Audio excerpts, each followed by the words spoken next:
I'm Graham Horton and welcome to this video. This video is a product review for you and it's for the Insta360 GO Ultra camera.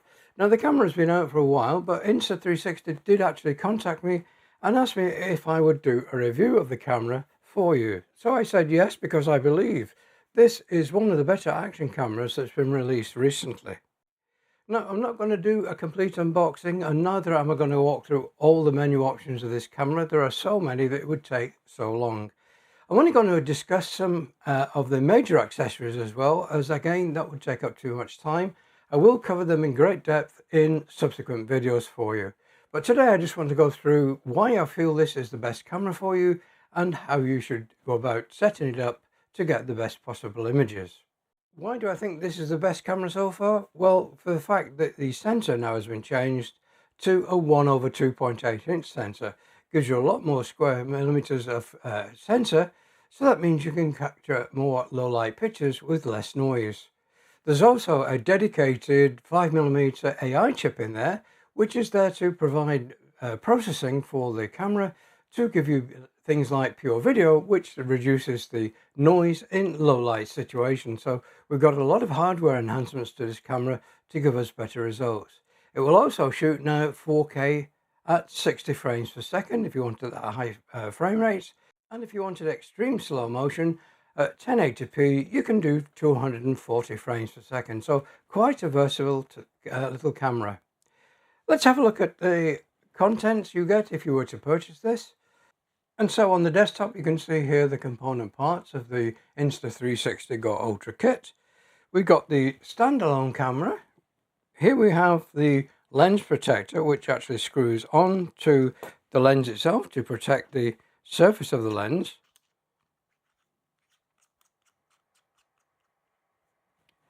We've got the action pod. We've got the magnetic lanyard, which allows you to mount the camera on there to give you a point of view type of shot. This is a nice little device, as you can rotate it to change the angle, so you can actually point this camera down or point it up, depending on your preference. We've got the usual USB-A to USB-C charging lead. This is the magnetic easy clip, and it's meant to go onto the peak of a cap, and I'll be showing you that later in the video. We've also got the quick release lanyard, so by just pressing that you can release the ball, and that would attach to either the camera through the two holes in the side of the camera or to the action pod. And again, we've got two holes there where you could thread this through if you wanted the safety lanyard on the device. We've also got the quick start guide. Let's begin by having a closer look at the camera module itself. So you can see it here on the desktop, and it only measures 45 centimeters square, and the overall thickness, including the lens, is about 25 millimeters. So quite compact.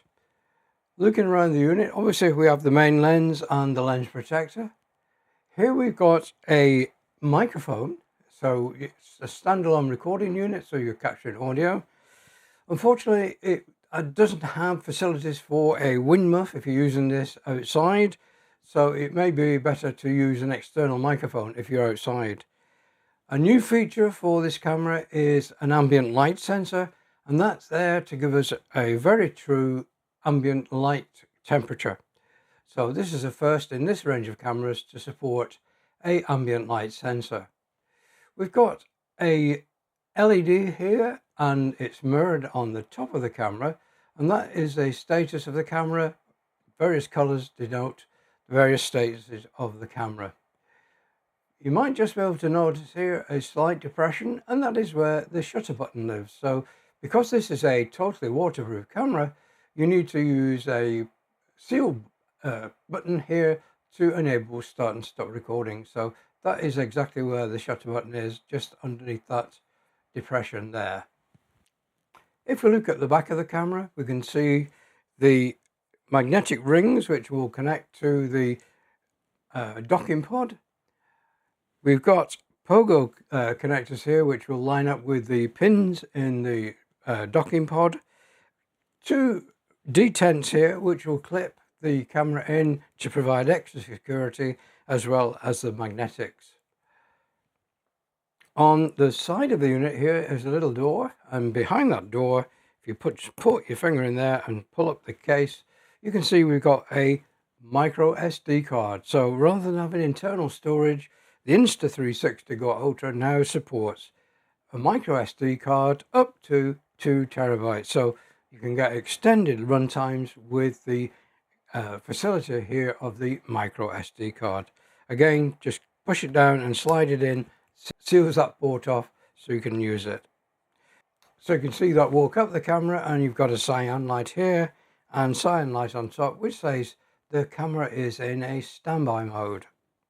So that covers the standalone camera module. Now let's have a look at the action pod. So this is the action pod, and again you can see the magnetic ring here, which will interface with the magnetic ring of the standalone camera. The pogo pins to provide power and data communication with the camera itself. Those two little tabs there align with the locking tabs on the camera. So to insert it, you just need to place it in, and it magnetically attaches. And also those two levers have gone into the back of the camera. So to remove it, you just need to press the side button, the one marked with a little padlock on there. So just press that, and then you finger and thumb on the lens assembly and pull out the module. It's quite a good magnetic hold on there. There is a nice textured grip here, which just gives you enough grip there to hold the camera securely. On the bottom, again, we've got detents here, which will allow it to fit onto a quick release plate. And I'll be showing you that in a moment. Those two holes to allow you to fit the safety lanyard if you wanted to. Looking around the side here are two buttons. They're very, very difficult to see the legends on there. But the top one is the power on off button, and the second one is the quick start button. So it allows you to quickly scroll through the various modes the camera supports rather than having to go into the menuing system. So that button is quite a useful feature. On the back, of course, we do have a 2-inch touch sensitive LCD screen, which is pivotable, so it will actually pivot up vertically. So if you're using this in the selfie mode, you can actually see the image being projected by the camera, or if you're using this as a point and shoot camera, then you're going to see on the screen what the camera is also seeing. Now on this side there is a small speaker port, so you can actually preview any of your video shot to make sure you've got good audio. On the bottom here is a USB-C port. That's there for charging the internal lithium-ion battery of the device, and that gives pass-through charging to the standalone camera. Also gives you the facilities to update the camera, but unfortunately it doesn't support something like UVC camera mode, so we can't use this as a webcam or connect it to OBS for streaming. Hopefully in the future we may get an update to enable us to use this as a UVC cam. On the top of the unit is a shutter button, and of course that will start or stop video recording or take photos, dependent on obviously the mode that you're in. So that covers the physical attributes of both the standalone camera and the action pod. Let's now have a very quick overview of the menuing system, and I'll show you how to set up the camera. So here you can see the Insta360 on the screen. I'm going to power it up by pressing that top button there, and just press and hold that for about 2 seconds until the logo boots. And you can see now we're looking at the opening screen of the Insta360 GO Ultra. So the main menu screen is enabled by using the touch screen, and it's a case of swiping down from the top to the bottom to bring open the main menu. You can see various icons around the screen. I'm not going to go through every one because that would make this a tutorial rather than a review, but the main features are here: The icon on the left hand side controls the brightness of the LED lights on the camera itself, so you can turn them off, or you can decrease the brightness if you want to take them out in your video, etc. The screen brightness control is here at the bottom. The volume of the loudspeaker in the camera there, so you can hear your playback. The option to use Insta360 to upload your pictures and videos to the cloud. Interval video, again, we'll be talking about. The quick capture mode we'll talk about. The pre-recording has that rolling 2 seconds recording. So as soon as you press the shutter button to start your video, there's already 2 seconds worth of video in the buffer. So you'll catch that instant that you press the shutter button. To extend the menu, we go from right to left, so we can scroll across, and this will bring us up the main screen where we'll be setting up things like accessories for the camera. And if I just touch that, you can see we've got Bluetooth accessories and one called Lens Master. Now the Lens Master is there if you're going to be using this with close-up lenses, and again I'll cover that in great detail in a separate video. Bluetooth accessories is there to if you want to install microphones or a remote control, and that one's called the Insta360 Ring, and we'll be going through that again later in this video.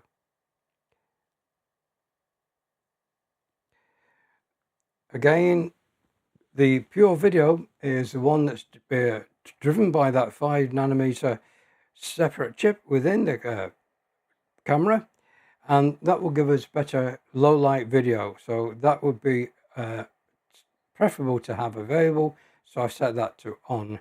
Audio settings is there for controlling the voice enhancements of the device, wind noise reduction, and if you're using this for original audio and you don't want to add enhancement, then the original audio will give you a cleaner audio.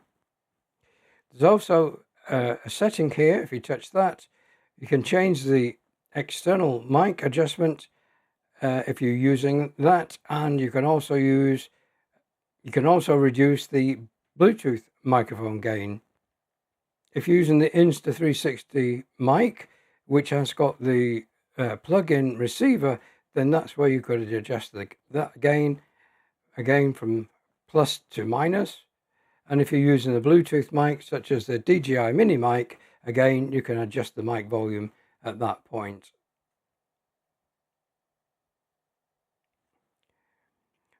Highlight Assistant is where it will use the AI facility in the camera to find the most relevant points in the video, and it will put a marker down on the video track. The Endurance mode allows the camera to run for an extended period of time by reducing some of the settings. Second screen again, the level indicator will tell you whether your camera's level or not, and actually keep the horizon level. Voice control, you can actually control this unit by your voice, and you can also have the camera read out anything that comes up to the screen. There's also got a compositional grid here, 3x3 matrix, so you can have your subject placed on one of the major thirds. You can also use this for gesture control, to start and stop recording, and for time capture. Just a very quick look at voice control. When voice control's on, there will be a list of commands that you can use. So we want to set it for English, and then here you can see the commands that you can call to the camera for it to begin sort of start recording. You can now see that it has started video recording. Stop recording. It stopped recording.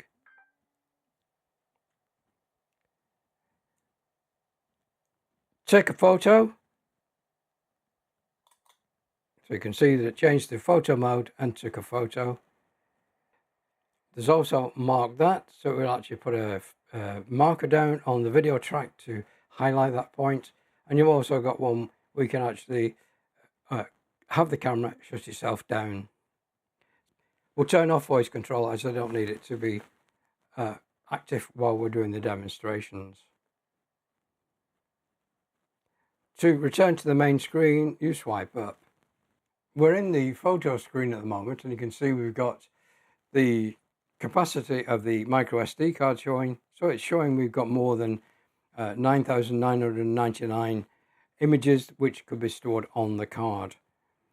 Across the top, you've got indicators as to the status of the charge of both the camera and the action pod. So if I just touch that, you can see that the camera here, which is the white logo with a black dot on it, the camera charge is 100%, and the action pod is the one with the castellated look here, that is showing that we're charged at 53%.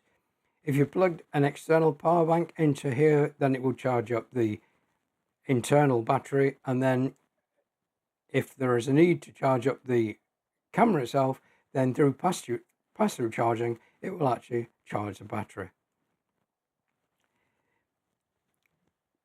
Now, this is a 50 megapixel camera, but that depends on the aspect ratio.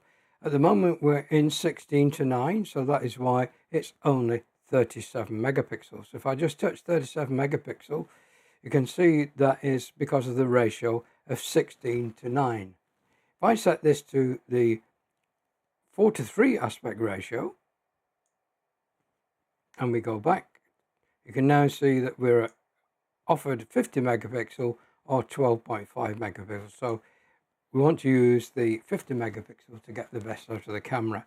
You've also got the opportunity here of setting a self timer should you want to appear in the video yourself, or you can turn it off.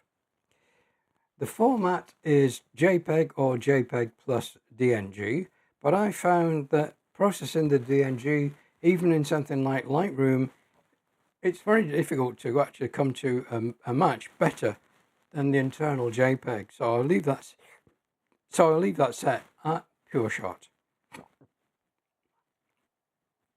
Again, to come back to the main screen, just swipe down. If I wanted to change to video mode, then we just touch the camera icon, and it tells you at the moment we're in photo mode, and you've only got 2 seconds to change the modes here, so you have to be fairly quick. So photo, interval photo, burst photo, star lapse, slow motion, loop recording, time lapse, time shift, toddler titan, free frame video, pure video, all those options are available, and we'll look at those later in the video or in one of the second videos. So I'm going to go into video mode. So that's the video mode. The other one is pure video mode, and that is the one that has the AI enhancement. So first of all, we'll just go back to standard video. Now you can see here we've got the resolution and frame rate. So we're shooting at 4K 25 frames per second. If I just touch that, you can see we've got 4K at 60 frames per second down to 24 frames per second. As I'm shooting for a PAL system, I'm going to put this to 25 frames per second.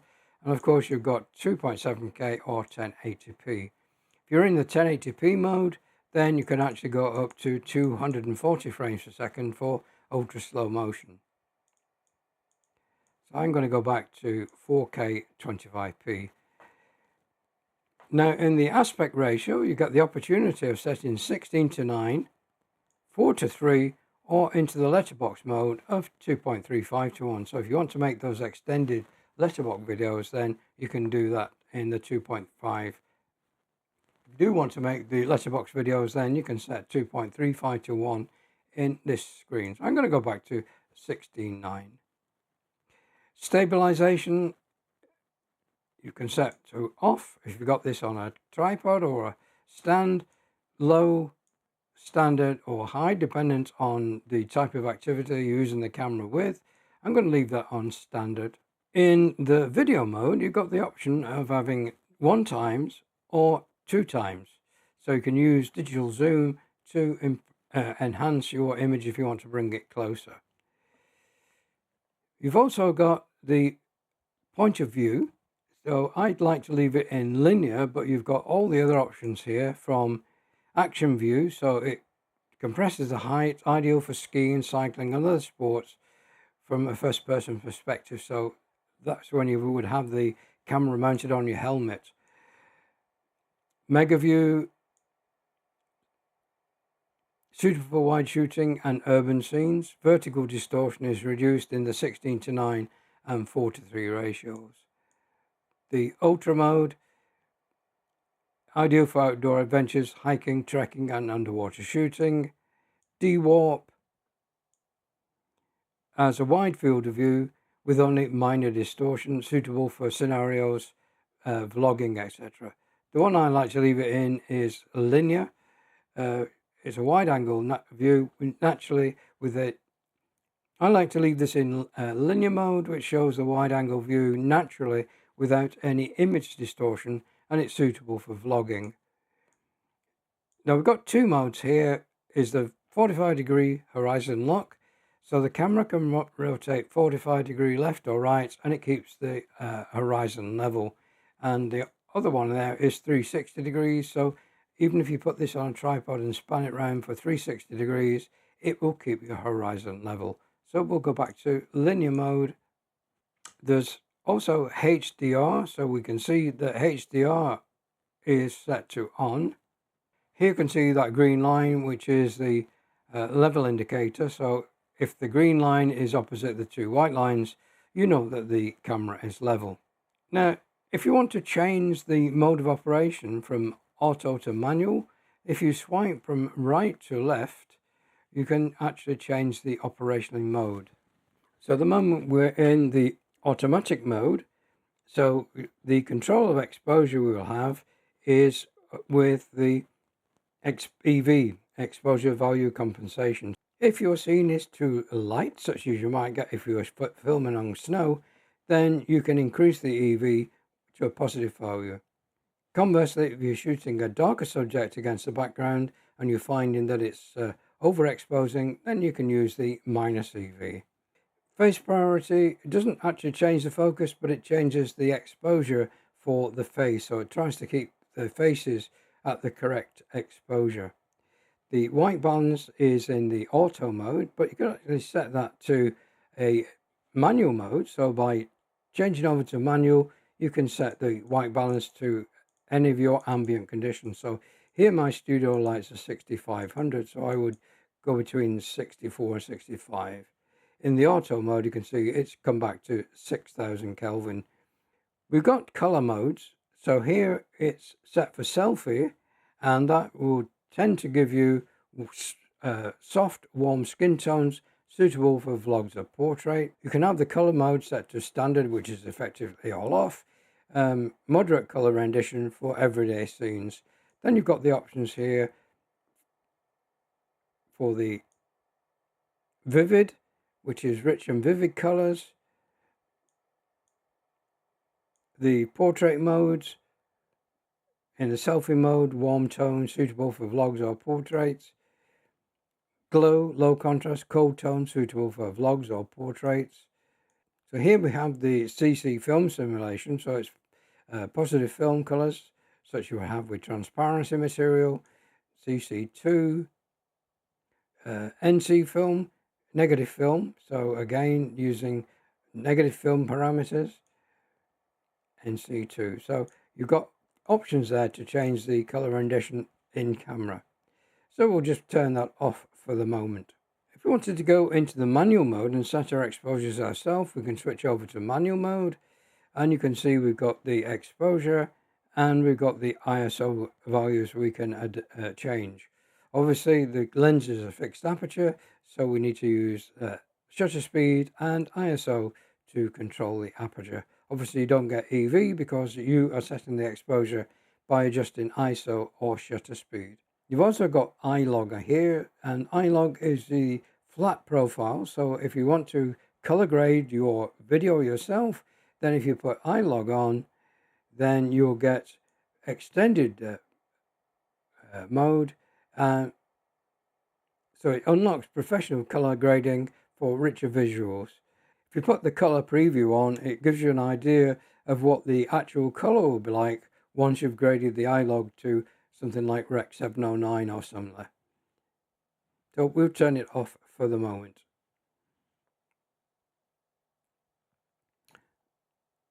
Again, you've got white balance control and sharpness. So if you find that your videos look a little bit over sharpened, put that down to low, or if you find you like a little bit more sharpness, set it to high. So we'll leave that on low, we'll leave that for medium right now. If you wanted to preview the shots you've already taken, then you swipe from the left to the right, and that brings you up into the replay mode, and then you can look at the images you've shot. So I've got 79 videos, 138 photos on there. If you wanted to look at it as a matrix, then you can see the images that have been shot with the camera. And we touch the three dots. You can see that we can see it was shot with HDR 9 megapixel 16:9. So here we have a video, so we actually play back a video from here.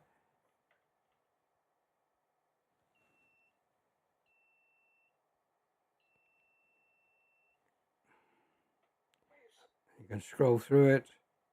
If you wanted to delete the video, then you've got the trash can icon at the top. Wanted to look at the parameters, that was shot at 4K 25 frames per second in the H.265 and all the other parameters. So we had linear point of view, selfie color mode, automatic exposure with no EV, and automatic white balance and medium sharpness. See the capture time, the duration, and the file size. Swiping from right to left will go back to your original screen.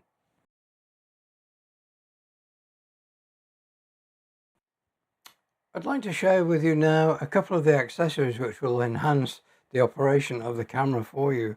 The ones I'd like to show you are the mini 2-in-1 tripod, and to go with that we've got the quick release mount. So here you can see the 2-in-1 tripod. At the top of it we have the 3-prong device, which is like the GoPro accessory mount. This is the quick release plate, and that gives you the facility of mounting the action pod or the camera itself on this plate, magnetically attached, and again you've got the 2 buttons to release it. There is a slot on the handle, and that is where you would store this little pocket here for 2 micro SD cards. Alternatively, you can get a remote control which will fit in that slot. There is a supplied wrist strap with this, and as it's a tripod, the 3 legs will pull down from the device, so you've got a tripod. Now unfortunately there is no 1/4-20 threaded mount in the bottom of this device. Now that would be nice if you wanted to put this onto a traditional tripod for other uses, but unfortunately we don't have that facility. So that's the tripod, and a feature of this tripod is the fact that it will extend, and it will extend up to something like 60 centimeters. So you've got almost 2 foot of reach with your camera on the extended arm. So with the top plate, it's a simple matter of just assembling either the camera in the pod, and that will clip on there like so and give you a handheld camera device, so you can actually see what you're filming.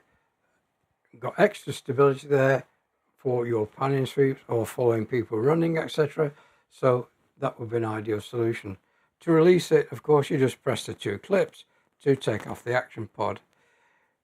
If you release the camera module itself, then again on this plate you will see a legend there, and it shows you the orientation of the pod if you wanted to put it on here. So it's magnetically attached. Let me just try and refocus this at that point for you. So there you can see the logo on that action plate, which shows you how the standalone camera would be attached. So with the lens in that position, this will go onto the pod like so, magnetically attached. And again, to release it, you just need to press the 2 side clips to release the magnetic catch as well. So that gives you a very, very compact and lightweight filming device. And of course, the pod will be the remote control, so you can actually check what you're filming and make any changes to composition or framing rate or whatever. You've got that facility with the remote control. Now, another of the accessories I find very useful is this ring remote. So exactly as it says on the tin, it's a little remote which will fit onto your finger, so it just slides there. You get various band sizes, so you can actually change it if you've got smaller or larger fingers. Or additionally, if you wanted to put a longer piece on there, you could put it around the tripod and use that as your remote control instead of using the ring on your finger, so you could actually put it around the handle and use it very conveniently. So the idea is this is a Bluetooth control which can be set up in the camera. Now you saw in the walkthrough of the menus that we have Bluetooth accessories. So let me just switch this over and refocus on the screen. Turn on the camera first of all. To use the ring remote, we first need to pair it with the camera. So we need to turn on the ring just by pressing and holding for 2 seconds, and we should get a flashing blue light on the ring. So that is meaning that it wants to pair with the device. So to pair it, we need to go into the Bluetooth menu. So swipe down and swipe left, go under accessories, Bluetooth accessories, and it's now searching for a new Bluetooth accessory. And it's found the device Insta360 ring. So we'll just tap on that and it will now automatically connect, and you can see remote control connected. So you can see the operations of the ring, start and stop shooting, a single press of the button, switch mode. So if you're not in the video mode, double press to switch to video mode. You can use it to mark a particular point in the video, or you can actually shut down the camera with this device. So let's go back to the main screen, and we're in the video mode. So if I press the ring, so you now see that the light has changed from flashing blue to steady blue. It's giving me a warning that the battery level is low on the ring. So if I now press the button on the remote, we should start recording video. So one press, we've gone into the video recording mode. If you wanted to take a still picture actually while you're in the video mode, you've got the facility on screen to take a picture. And if you wanted to stop recording, you see we've got a flashing red light on the ring to tell us we're in recording video mode. One press and it will stop the video. A double press will put us into photo mode. So a double press has put us into photo mode, 50 megapixel because we're in the 4:3 aspect ratio.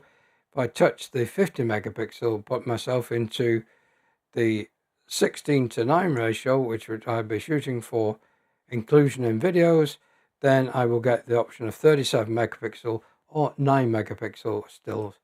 If I wanted to take a picture, then if I just press the ring, it will take a picture for me. So that is the ring remote, and I really do recommend it. It makes it so much easier to start and stop video recording with that device. There is a charging dock for the ring, and the ring just fits in that charging dock with the 2 pins for charging over the 2 pins in the device. And then you would connect that to your power bank or wall socket via that USB-C port there to charge the ring. So I'll just put this on charge at the moment. I'd like to show you the use of the magnetic lanyard that's supplied with the Insta360 GO Ultra. Now to wear this around your neck, you need to orientate the device so that you've got these legends facing forward. If you go the wrong way around, it won't magnetically attach. So those 2 symbols must be to the front. Place that around your neck Once it's attached around your neck, you can now align the standalone camera module onto the pod. And you can see it's a very, very strong magnetic attachment. And now you've got sort of a first-person view as you're walking around. You can be recording the images from the camera, and of course you can monitor it on your remote control screen. You could actually start and stop recording your video from here, or you could switch to photo mode. It's a nice remote control device for you. So that is the Pendant, to give you that first-person point of view shot if you wanted it in your videos.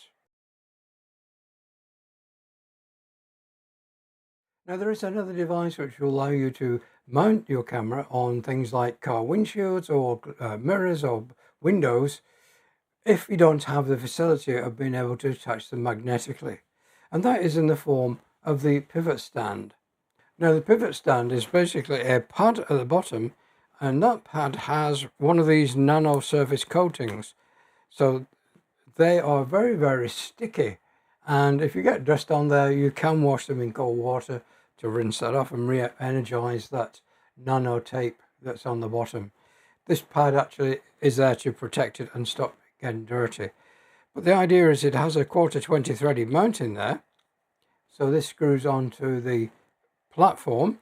So this just screws onto the platform like so. And then you've got the option of either mounting the action pod or the camera onto here. So again, looking at the legend of the camera on the mounting plate, magnetically attaches and latches in. Now the idea is you can attach this to a glass surface. So conveniently I have my little camera cupboard here, so I'm just going to give that a wipe to make sure there's no dust or grease or anything left on that window.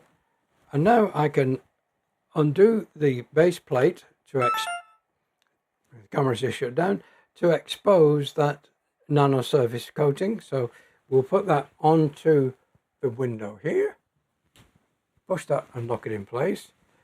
I'll just turn the camera back on again, and it allows me to see what the camera's seeing. So if I wanted to frame myself a little bit better, I want to tilt down a little bit. Just tilt it down. It's got a 4-axis tilt on there, so I can tilt it down a little bit. I can look to the camera and I'll switch over to video mode. So now in video mode, and I can start and stop recording video with the shutter button on the top of the camera. So now the camera is recording, and you can see on the screen your framing, etc. And it gives you that extra point of view if you wanted to use that in your video. Stop recording, obviously, I can use the button on the top of the camera. Notice the camera's also gone back into standby mode. We've also got, of course, the shutter button here in the camera module itself. So again, I could start recording just by pressing the button here on the front of the camera. So you can see we're now gone into the recording mode, and again I can preview that on my monitor, and again I can stop it from here on the action pod. So you can see we're now gone into the recording mode, and again I can preview that on my monitor, and again I can stop it from here on the action pod. So that has now stopped recording. So that's a useful accessory if you haven't got magnetic attachments available, so you haven't got a steel surface that you can combine. So that's a useful accessory if you find yourself in a situation where you want to record a travelogue, something like that, in your car. You could attach that to the window. Not recommended to fasten that to the bonnet of your car if you wanted to do a travelogue. The wind buffeting might just disturb that, and you would lose the camera somewhere down the road. So not designed to fit onto the bonnet of your car to do those travel videos. And to remove that, you just need to put your finger at the back of the pad and just gently pull it down, and that will release it from the window. And then cover it back up with that flap to make sure you're not going to get dust onto that pad unless you a long time. And I say if it gets too dusty and not adhering, you can wash that. So again, just releasing the camera by pressing the two clips and just pulling the camera off that release mount. If you do buy this, then you get the extra feature, if you like, of having a 1/4-20 threaded mount on there, and that could fit onto a standard tripod with a 1/4-20 thread. Or with the attachments from GoPro, you could put it on here rather than the mount that you would have to buy separately. So using that and the 2-in-1 tripod is probably a more cost effective than the other method.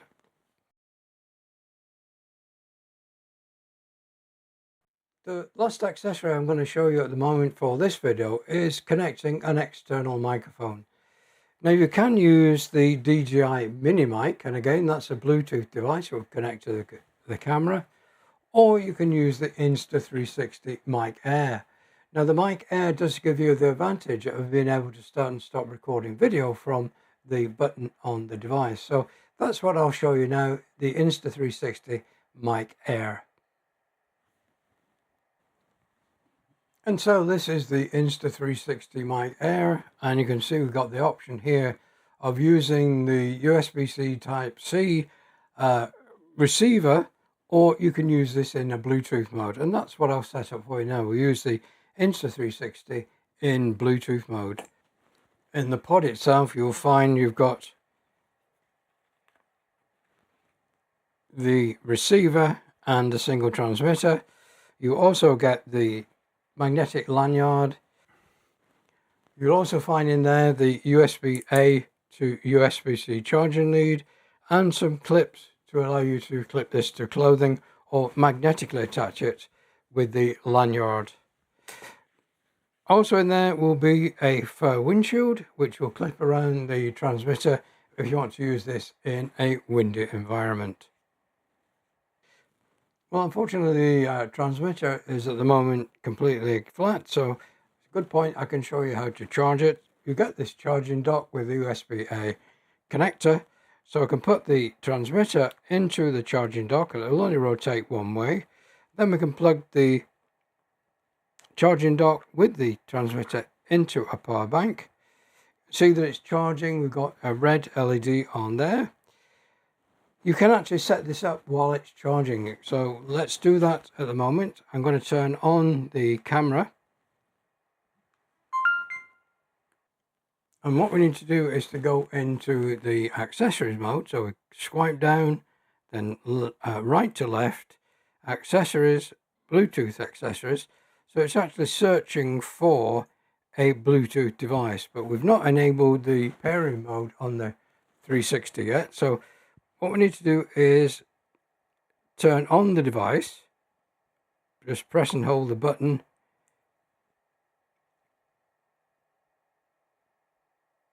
and we should get the flashing blue light to say that we are attempting to pair.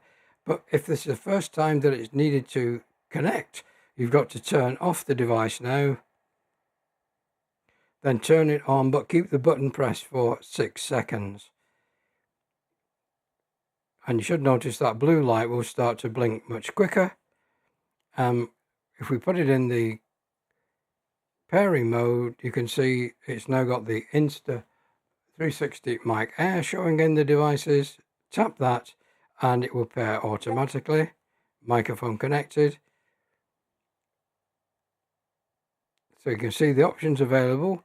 Start and stop recording from the power button on the device. Enable or disable noise reduction.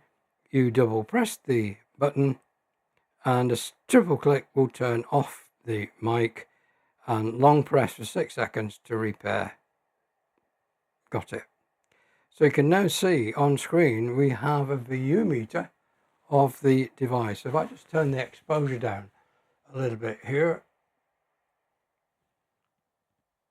you can see the color of the display going up to yellow.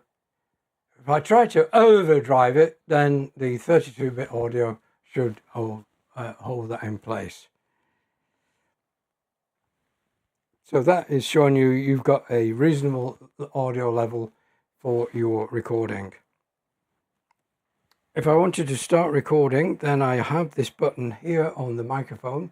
So if I press that and we're in the video mode,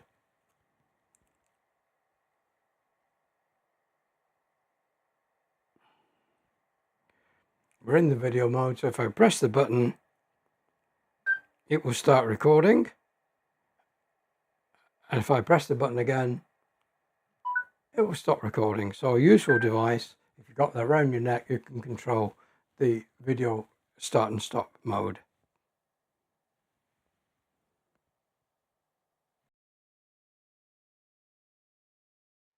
So what I do now is give you a sample of the audio, first of all from the internal mic of the standalone camera versus the Insta360 Mic Air. So I'm going to start recording. I'll just press the button on the front of the camera here. I'll just start recording. I'll just press the shutter release on the top of the pod. So this is a sample of audio from the internal microphone of the standalone camera module. I'm now going to turn on the Insta360 transmitter and put it around my neck to give you an idea of the audio quality from that device. So I'll temporarily stop recording. And so with the Mic Air now connected via Bluetooth to the action pod, I can start and stop recording video with the power button. So just a single press, started recording. So this is a sample audio from the Insta360 Mic Air connected via Bluetooth to the action pod. So sample audio from the Insta360 Mic Air connected to the device. And don't forget, the audio is now 32-bit on this device, so we should be able to have more headroom to allow higher and lower transitions in sound to be recorded perfectly. And don't forget, with 32-bit audio, we should have more headroom to enable us to capture both high sounds and low sounds equally. So to stop recording, again, I can use the stop button on the... So again, to stop recording, I can again use the power button on the microphone to stop recording.